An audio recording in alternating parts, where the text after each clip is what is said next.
Alright, so we'll get right to it. May I have your attention, please?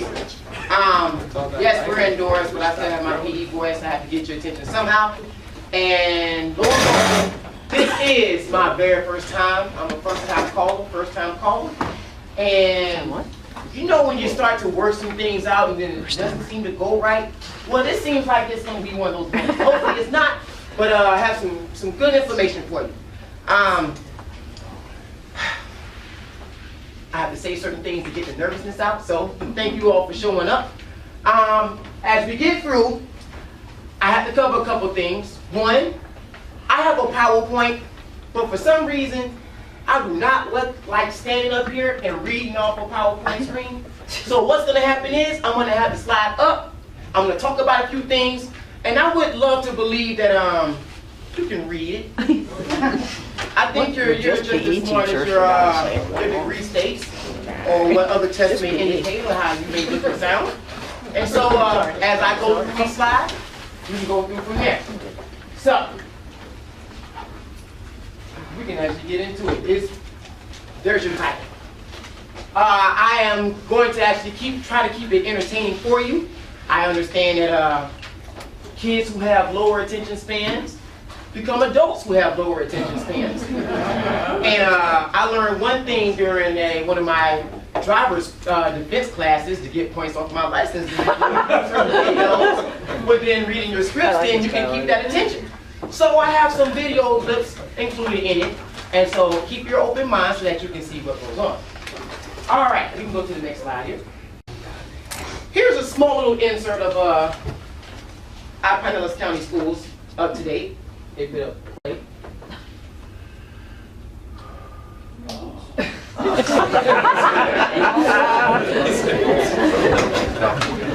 that's me with technology. I like this guy. He's real.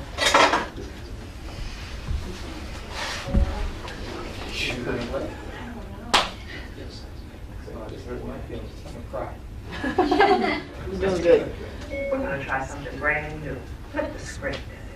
From now on, 0 suspensions, 0 detentions, and for damn show, 0 expulsions. That's pretty much all the tools there are to discipline people, so kids are going to run wild. Sounds like a great idea. We're going to try a method called restorative justice. Instead of trying to punish bad behavior, we're going to bring the offenders together and give them a non-judgmental space called the circle. Miss Swift, can you look into the price of... So we should look into the prices for some beanbag chairs, a boom box, and a popcorn machine. I can't even tell if you're being serious right now. Beanbags and a popcorn machine. Relax, Mr. Gamby. It's going to be nice for you, too. You won't have to walk around here yelling at everybody. Don't laugh, Swift. It's not funny. Laugh at whatever she wants to laugh at, Mr. Gamby. Well, her face is Put your disrespectful. eyebrows down and calm down.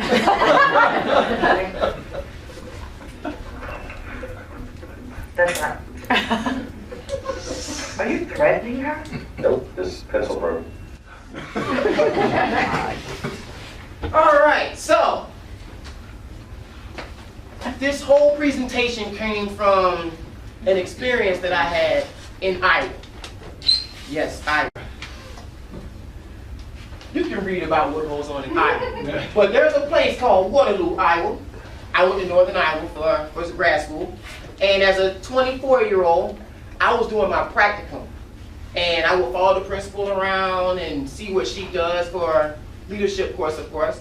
And one day, there was a behavior problem that was just out of hand based on what the teacher said. And they were having a meeting with the parents, and they were in there celebrating. They're like, we're going to drop this kid to Whopper. And I was like, what is Whopper? And I still don't know what Whopper really means. It didn't matter, it's just an after-school program. You go to school outside, it's night class. So they were out of school. And so, paint the picture. They're feeling joyous because they're just letting the parent know what the issue is. And so, lo and behold, the kid comes in. I'm painting a picture for you. It's a nice sized big black dude. And then you have the mama, you have the auntie, you have the grandbaby. They walk in. There's another little 8-year-old. And so you have the teacher. You have the principal, the AP, and I'm sitting in the corner. I'm a fly on the wall. And so they're talking, and there's an issue that happened in class, sort of like this one, where a kid walked by, they tripped in a chair, he's loud and yelling, the teacher rolled him up, and there's this big ordeal about it. And so the teacher goes to explain the story, and the boy gets up and he says, "Man, I put that on my mama head, you lying." Why you gotta put something on somebody's head? I mean, it's not like it's a guillotine or something. You're gonna chop it off, in my mind. And so she goes to explain that he kicked the chair and he's always been this here, and later on he gets up. "I swear to God, I'll put this on my grandmama's grave on his head. She lying." And they keep going on and on. And then the mom asks something. And she asked the universal question that sets everything off. "So what makes my child so bad in your class?" And she could not really give an answer. It was one of those things where she was not specific enough to actually say what is wrong with this person in her class. She says, "Well, he's like soft teacher too, soft-minded. He's kind of talkative. He acts up a little bit. And the mom is like, "Did you bring me in here for that? I don't believe anything you're saying." They had a paper of things that he did. "These are all lies." And so she gets all loud and irate, and the mom gets irate, the auntie starts talking, the boy is talking. He's like, "I told you, mama, she was lying on me. They always lying on me. Man, I hate her." And then the teacher becomes afraid. And it went from earlier, "Yes, we're gonna get him out of here. He's always causing terror in the class," to, "Well, when he did this, I thought that he was making a noise in regards to disrupting the class, and I thought that he was just being disruptive toward me, but I'm thinking about now," and they just went on and on and on. And so eventually, the kid did not go to the after night class. He pretty much got off. Primarily because the parents got to yelling, he got to yelling, and the teacher backed off. When they leave the room, they feel like they've had a victory. 4 seconds went by. The teacher broke down crying. And they gathered around the teacher, and in my mind, as a 24-year-old in college going to grad school, I'm like, if you would have been more specific about what you were saying and carried yourself with some confidence, they probably would have believed you. I can't say this because I'm not even a rookie yet. I'm not even in a draft yet. And these are 14, 15, 20-year vets. And so, in my mind, I say, well, I'm going to become a teacher soon. If I come across a parent like this, or I have students who want to be bad, well, I need to be able to say something specifically to let that parent know what it is. Because if you don't know, and you carry yourself on as if you don't know, well, that leaves you open to get eaten alive by any parent who wants to defend their child. Because it does not matter what that child does. Many parents will come in with the intentions on defending their child. They could be 100% wrong. The parent knows they're 100% wrong because they used to be them when they were little. They're going to defend their child. So it is up to us to be able to tell them specifically what they need to know so that they can say, well, yeah, you're right. And they'll be on your side. So, the universal questions of what parents may say when they come into a meeting. Of course, they will become defensive. What makes my child so bad in your class? All right. It's not a surprise to them. When you actually talk to them and you say certain things, they reflect in their childhood about, yeah, that was me. Oh, that was him. Oh, yeah, he's got it honest. Yeah, she has a mouth on her. Some will admit it. Some will admit it, but then won't let you actually say it. Because for some reason, you may be the enemy. Because many of them, you know that. If you call home for the wrong reason, 2 times too many, well, the next time you call, you won't call a lot. They don't want to hear that. They know it. So, as I said, you can read. Here are some of those questions. Of course, that last one, that's when they get defensive. I mean, they're just kids, especially if you're in elementary. They're just kids. They're doing what kids do. Well, for that one kid that's doing doing just what just kids do, well, there's 24 in the classroom who are doing what they're supposed to do, and that one is messing it up. Hence, we have that. You have to get the parent on your side. And before you can actually get the parent on your side, there are certain things that we have to do as teachers and coaches that can help us, help them help us. Now, in my world, I'm involved in kids' lives. 98.8% of my day happens to be with kids. I have 6 of my own. I'm in elementary school. I leave, I coach football, I'm in track, I'm at the Y. I'm doing some of everything where kids are around all the time. That other small percentage is when I'm in my sleep and I'm dreaming, and hopefully it's a dream that I don't have kids in. Now, when I talk to kids, I actually talk to them. It's about what's going on in their lives. So what did you do over the weekend? Something that could be real small, but in their world, that's the biggest thing in the world. I did nothing. What do you mean you did nothing? You didn't go outside and play? I mean, throw some rocks or something. It's something that'll get them to talk back and forth with you. And if you do it enough times and enough kids, your name will become a household name. They will go home and say, oh, I was with Coach Daniels, and we did this, this, this, and this. I saw Coach James, and Coach James, Coach James, Coach James. And their parents say, if I hear another Coach James, oh, well, you're now in their house. So many cases in our world, especially in the PE world, we are the release. All right, so we have what teachers call fun. We just go out and play. But in the essence, we know exactly what we do as PE coaches.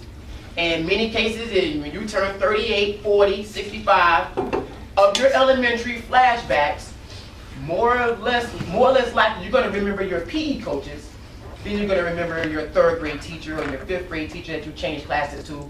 You're going to remember field day. You're going to remember all the things you did for fun. You won't remember that test you took in 2nd grade, but you will remember that boy you danced with during square dance. So with that being said, these things happen to come into your house. Now, when you talk to a parent, say many of us do car circle, or we may do bus circle, or we may be in a cafeteria, or we may be in places where we see parents. Well, in my world, in elementary, I see a lot of the parents because we're affiliated with the whole school. So if I see a parent, I have no problem going to them, hey, who's your child? Dante? Oh, let me tell you about Dante. And sometimes they'll be like, what now? He's been all right. He actually participates like he's supposed to. I don't have nothing to say about him. He's good. You see there? Caught you by surprise. You're not going to say something wrong to you. Something real small. Now, if it's something that they're doing wrong, you know Jessica was messing up. Now, help me help you. Help me. Who's she getting from? The mama or the dad? Are you saying that because he's not around? Now, what if I ask him, what is he going to say? Something real small, all right? And when you do that, they know who you are. So that when you actually come to them with some real stuff, well, they've met you previously so they can actually have that conversation with you. Now we're going to get into some of the specifics. There are only five that we can poke at right now. And I have certain videos to help give an introduction to it.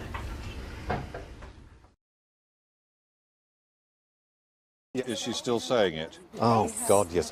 Would you please just give me a moment? Yes, she's banging on about it even now. The trouble is, Hugh, they reckon they've got some great shots, you know. Great shots? The thing is, don't panic, you know. Because it's disgusting. Yes, you yes. cannot treat people like this. Can you please shut up for 1 minute?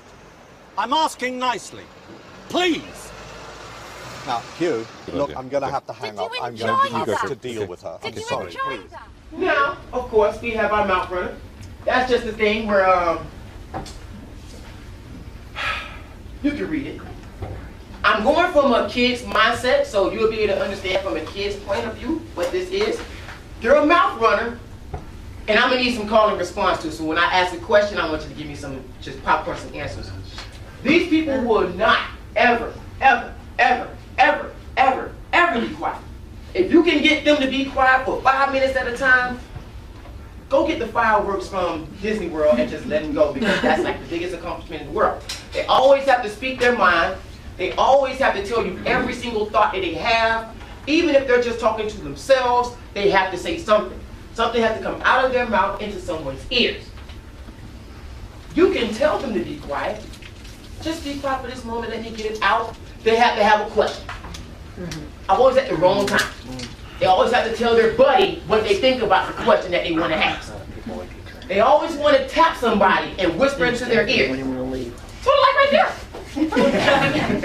And so you say something, you have something there, you go and you go and you go. It does not matter what it is, they just have to say it.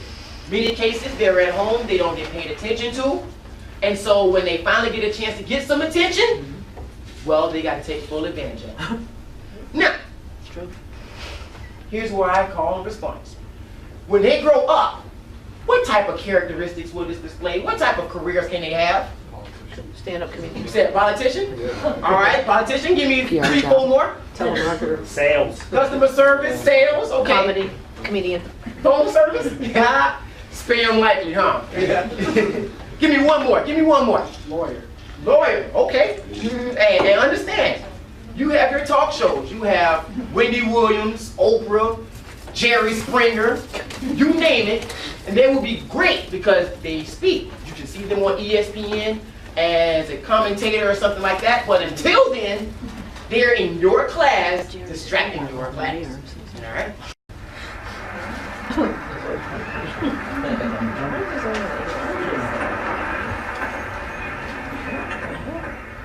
You're it. Quizzes. No any quizzes, no starts. You can't do that. Cannot stamp it. Can't do double stamp it, no erases. Cannot triple stamp it, no erases. Tough school make it through. You can't triple stamp a double stamp. You can't triple stamp a double stamp. Boys, you can't triple stamp a double stamp. Boys, you guys! Enough! Want to hear the most annoying sound in the world?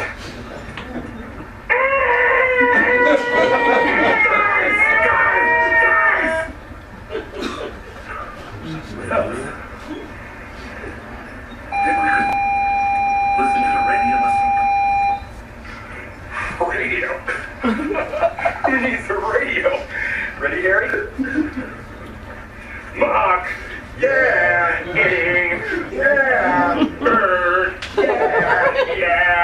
Yeah. Mockingbird. Don't everybody have you heard? She's gonna buy me a mockingbird. And if that mockingbird goes, that's big one right too. Pick 'em up.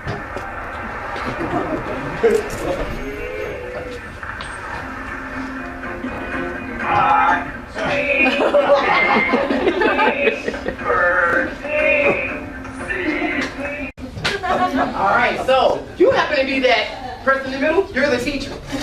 Now, everyone has that kid in class.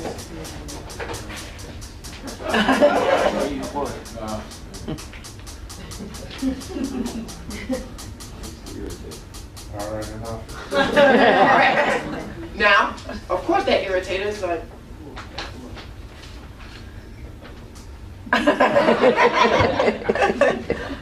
Especially when you tell them to stop. Do that last little bit. once you give them that attention, it's over. And they will come each and every day. Can't wait to. It may be something different the next go around, but they have to say something, do something. They're irritating, they always do it, and they keep going on and on and on and on. Of course, a quiet room as such is their playground, because it irks them the most, and now it's a matter of, and because you've told them to stop 6 times, now they do have an eye of her, and his eye, and his eye in the back, and it can be sporadic, but as long as you they crack a smile, and then you keep going, and of course, they'll do it now just to say they got away with it. Because you said not to, I can still do it, just to a smaller extent. Now, as you grow on in life, they become older, they have different things, and of course, some someone's laughing because they want to do it to get you to laugh. So, here's your call and response. What type of careers would this type of person hold? Comedian. Give me some more. Morse code. All right. Any other different? Drummer. Okay, now check out. You have your Kevin Hart, Jim Carrey, Chris Farley. You have some of the best comedians in the world. They find great ways to keep your attention, get on your nerves. You'll enjoy it as an adult, watching another adult do it. They can get paid millions and millions of dollars. But as of this moment, on Tuesday, waiting for you. All right. Now, the next one.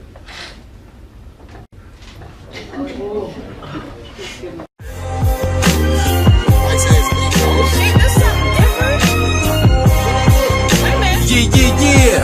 It's your favorite radio station with your favorite radio DJ, cranking all your favorite hits. Got this new joint from my man Crank Lucas, called For My Mama. You gonna be playing this all Mother's Day, I guarantee it. Dedication for all the mamas out there. Yeah. Crank Lucas. This is for my mama. This is for my mama. This is for my mama. This is for my mama. When I was years old, I used to till she beat me with a flip-flop over pork chops in Boston Walmart. For Obama, cause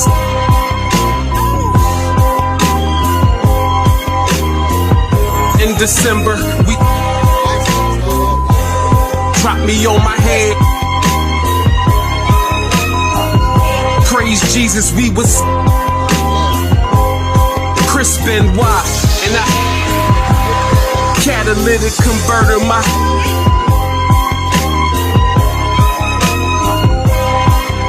got my and my cause my for my with my God bless the children. This is for my mama, for my mother, mama. Mama, I love you. Oh, hell no. P.O.P.? Oh, hell no. Now, lo and behold, back in our day, you couldn't get across the radio without certain words, but understand, I guess the FCC changed some of their plans, because if you turn to a certain radio station, if it's not Joy FM, you can get a few profane words. Now, video is one thing, but what you may not have paid attention to is the fact that in your world, there's a kid in that backseat. And those words are getting bleeped out. And when they leave that car, they're going to go on their phone and watch YouTube and WorldStar. And there's no peeping going on YouTube and WorldStar. And they're going to go into their neighborhood and they're going to hear some other adults and they're going to have their normal conversation and it won't be beeped out and there will be no censors.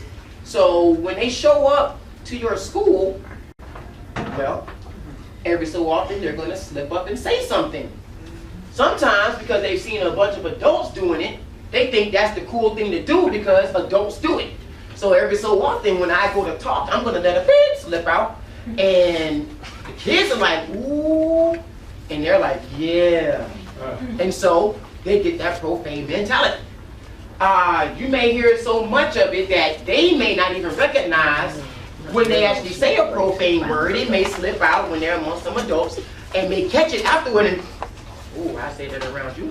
Because they say it so often that it's part of the normal vocabulary. You may have a couple of parents who talk that way to their kids and saying, Ashley, have a seat. Doesn't apply to them because they're normally hearing, Ashley, sit your down.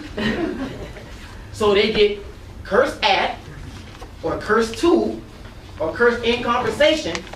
And so in instruction, they may get cussed into the conversation. And if they slip up and do something wrong in that instruction, they get cussed out to get it right. Of course, they have to come to school to you. And you can't talk like that. But that's how they understand it, that's how they move.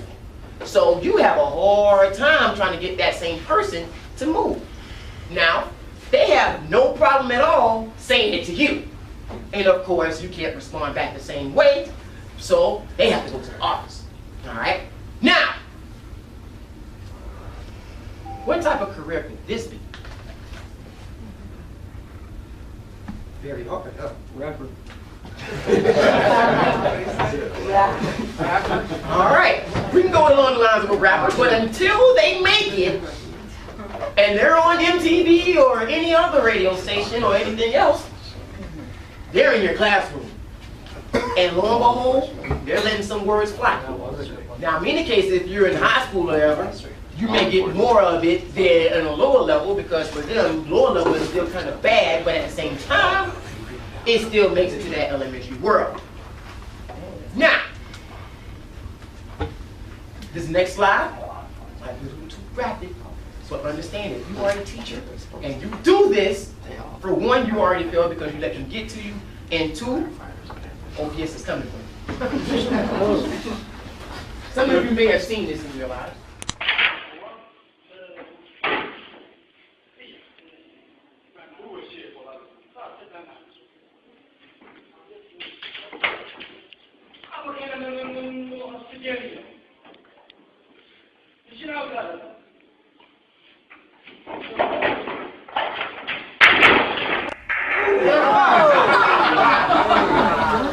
I couldn't find a true video for overt defiance without them actually having some other stuff. But that actually became a thing back in 2013.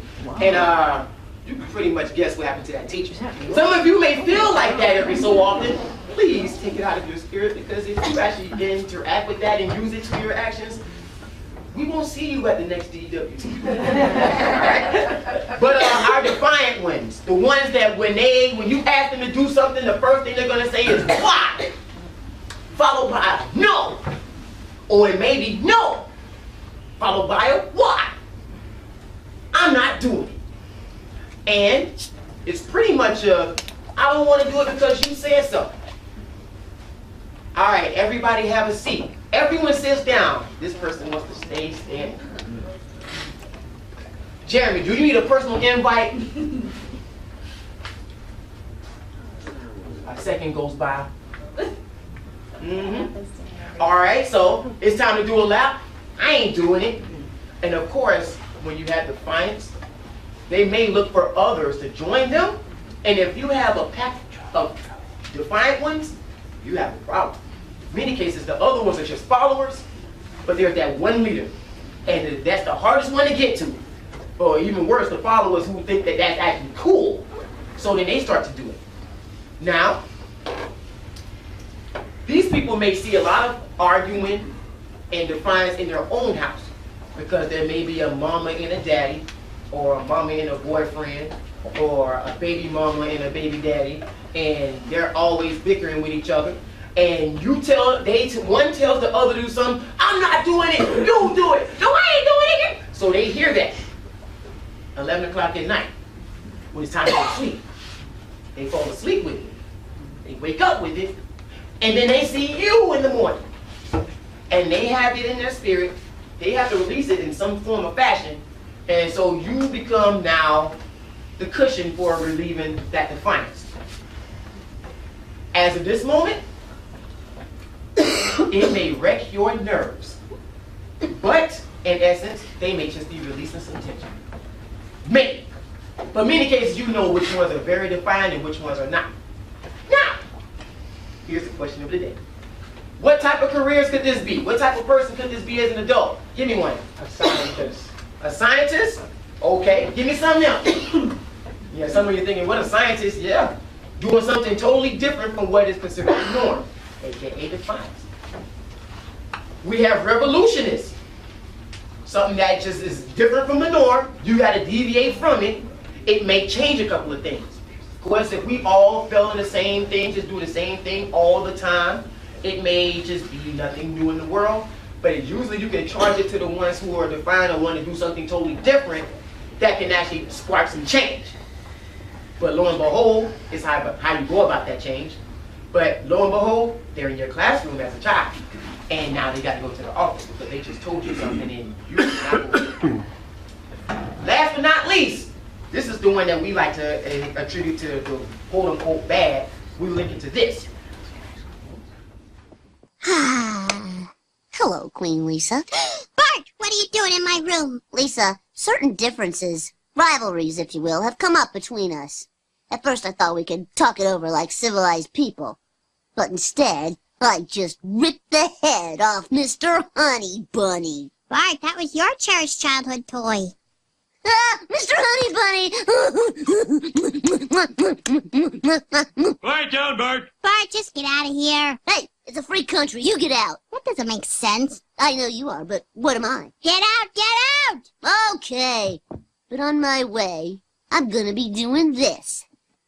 If you get hit, it's your own fault. Okay, then I'm gonna start kicking air like this. And if any part of you should feel that air, it's your own fault.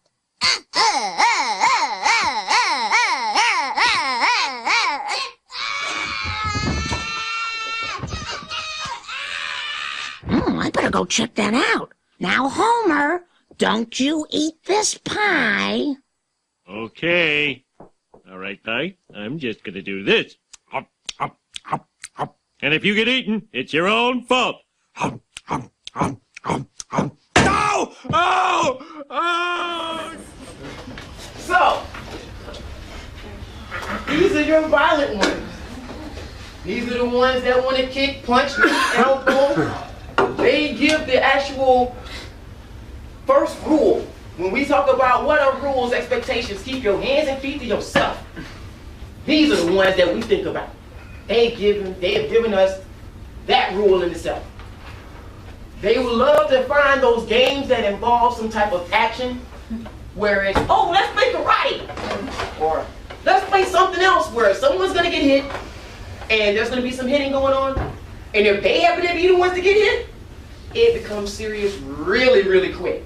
All right? Now, they probably see fighting at home. They see fighting in the neighborhood. They like to go outside and play tap. Anybody know what tap is? All right, so for those who don't know, some blank faces, you are boxing. But instead of actually having gloves, you're just using your own hands. So you tap them. And after a while, you get a good tap and somebody, ooh. Well, guess what? It is no longer tapping.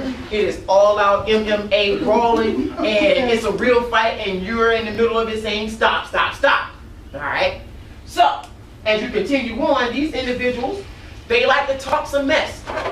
In a game, they're talking. But if they lose, and you talk the same mess to them, oh, it's time to go. We're ready. It's time to square up. We're making moves, and we're going in, and I don't care how you feel, because if I beat you up, it does not matter if you just beat me in a game of checkers. I beat you up, so I really won. Fill in the blank. My mama said that if somebody hits me, I hit back. Hit them back. It does not matter what it was. If I just walk by and I bump against you, I could bump into you on accident. But you gotta get me back on purpose. You can't get me like that. So, don't get beat up by somebody else. It's infused by some parents as well, because you can't go home and say, I got beat up by Jeffrey today. What you do about it? I did nothing. What you mean you ain't do nothing? If you just let him sit there and kick your behind, I'm gonna beat you up when you get here. But he may have a couple other choice words. So, the next day they come to school, if that same person does something again, now we have an issue, because we have what's known as bullying, all right? Now, there are a few bullies who like to bully with verbal. Then you have bullies who can bully with fists. And the ones who bully with fists tend to override the bullies who talk.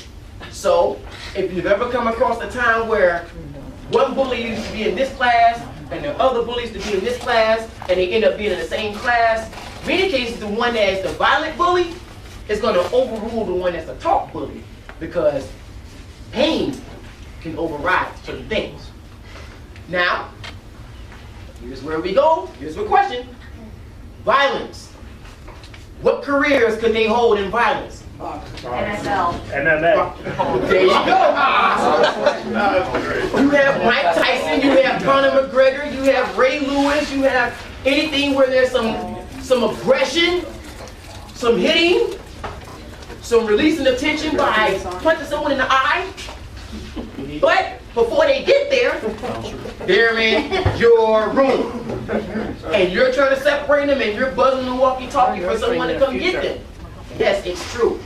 So, those are 5 things. Of course, they're not limited to 5 things, but here's where you come in. Because, see, they'll make it against you. They'll turn against you with the easiness. Because, well, why are you yelling at me for talking? But she's over there cussing, and he keeps slapping her in the head. But you want to get on me for talking. I wasn't even talking. I was just whispering, telling him to be quiet.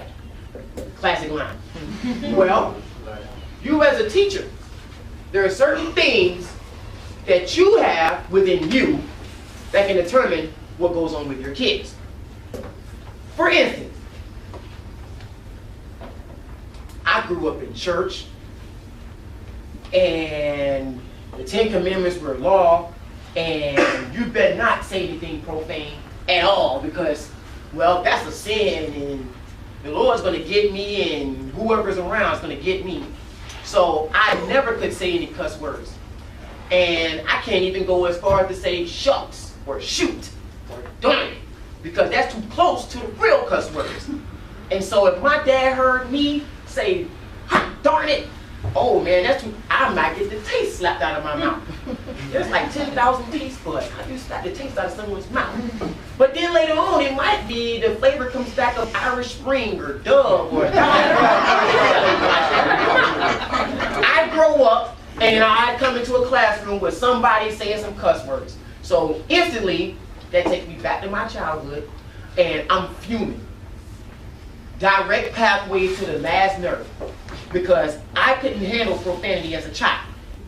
And you're just saying it profane just like it's nothing. Or, I was a single child, and I had no brothers and sisters, and it was always quiet in the house. Always. And so people talking, that really bothers me. So when I need to be a quiet room as a teacher and I need you to do your work, I can probably sustain the sound of someone doing their work. I can fuse that out. But when you start talking, hey, did you see Martin last night? Hey, I saw the VMAs, and no, we don't want to hear about that. Or,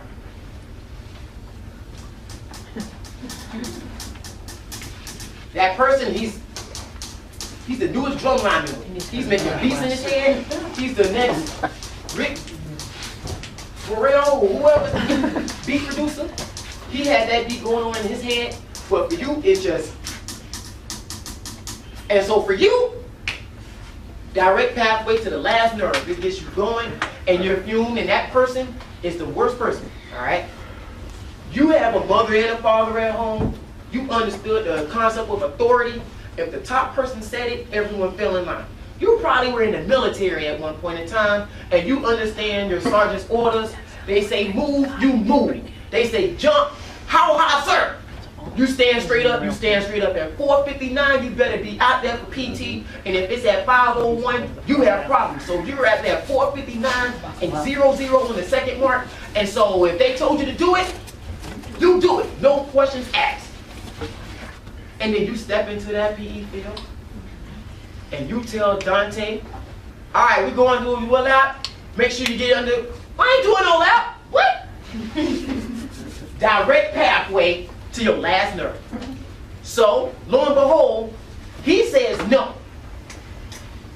But Riley over here just slapping her in the back of the head. This doesn't bother you as much because your tolerance level is much higher for this than someone directly telling you no. Because no doesn't work for you. So, in that essence, it becomes more or less a personality conflict. Of course, we in PE, we have all the kids. So it's not a matter of where we can get them to a different class like certain teachers do. If they have they keep butting heads, they can probably shift them to another second grade class and trade for a student, and that may solve something. We have them, and they're coming to us. So we have to find ways to get around that. Now, I say all that to say this. When you're talking to your parents, you come into a meeting. Certain things you want to be specific on. When they say, what makes my child so bad in your class? Well, he follows more of the irritating type of deal, where he will stay in class and do this all day. Will you please stop it? Yeah, exactly. That's exactly how I feel. But your son is doing it. Now, not only is he doing that, but he's actually supposed to be doing his science work right now, and he's not getting any of it done. As you can see, here's a paper that shows how much work he's done. How much time do you have to do it? He had 45 minutes to get this done, and he did only 3 questions. So what was he doing all that time? Oh, he was doing this. Or, all right, so Damari kicked the kid in the face today. Yesterday, he took that girl and ripped her beads out. You have to be actually specific on what you want to state. Because the parent is looking for specificity on what's going on with their child. If you say, well, he was kind of irate today, he hit a kid, he actually did some things to someone else, well, that's not really specific enough for them. So they want to dig deeper. And when they dig deeper, they're not going to ask you in the same tone that they asked in the beginning. It's, well, what did he do? What do you mean? Can you tell me more about this? Is this all he did? That's it? That's what you brought me in here for? Well, when you start to be more specific, Zeke kicked him in the head. When we told him to stop, he went over there and slapped the other girl. The guidance counselor came by and tried to talk to him, and when she talked to him, she slapped her in the face. There's a handprint on the side of her face, and these are things that he's been doing. So, when it's specific, they can understand it. Now, help me help you. What are ways that I can actually reach him? Was this you as a child, or was it the other one? Yeah, that was me. I remember being that way as a child. But the tone changes when you make it sort of like them. Because many cases, they are exact DNA strands of their parents. All right? They're in the exact environment. The parent knows where it comes from. Very seldom do you come across someone that says, I have no idea where they get it from. They know. And when they start to go through things in their school lives, they start to reflect on some of the things that they've done in their lives. And so when they go to choke somebody out, oh, I remember in 4th grade when I choked out Mary at Skyview. You're doing that, man? Come on. So your follow-up questions could be, what helped you? Because I'm not thinking that you're the same person as an adult than you were as a child. Well, what happened? Well, I had this person, I joined football, and the coach was really hard on me. He gave me the discipline I needed, and somebody said something real slick that it registered with me anyway. So, how can I apply that to Jeffrey? Well, what I usually do is this, and this. Now, they're helping you help him, but it's more or less they're giving you the insight versus feeling defensive for their child. Because many cases when you get called up to the office, they're the lawyer. They're defending the attorney here. I mean, they're defending their person. If you can get them to talk to you about it, what it is, then you're good to go. And when you see them afterward, all right, so there's always that follow-up.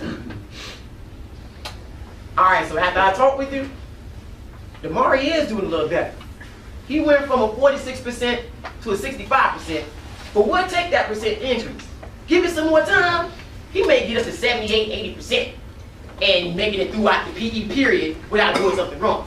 So I just want to let you know he's improving something. Okay, some time goes by. If it goes backwards, hey, you went down today. All right, I'm just keeping you posted. If I can tell you something wrong, I can tell you something good. But this go around, it went down. something happened, please let me know. Let me know. And then you continue going from there.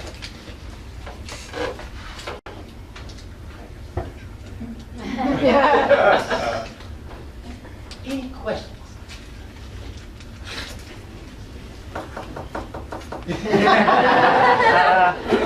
So, keep it in mind as we go through our times.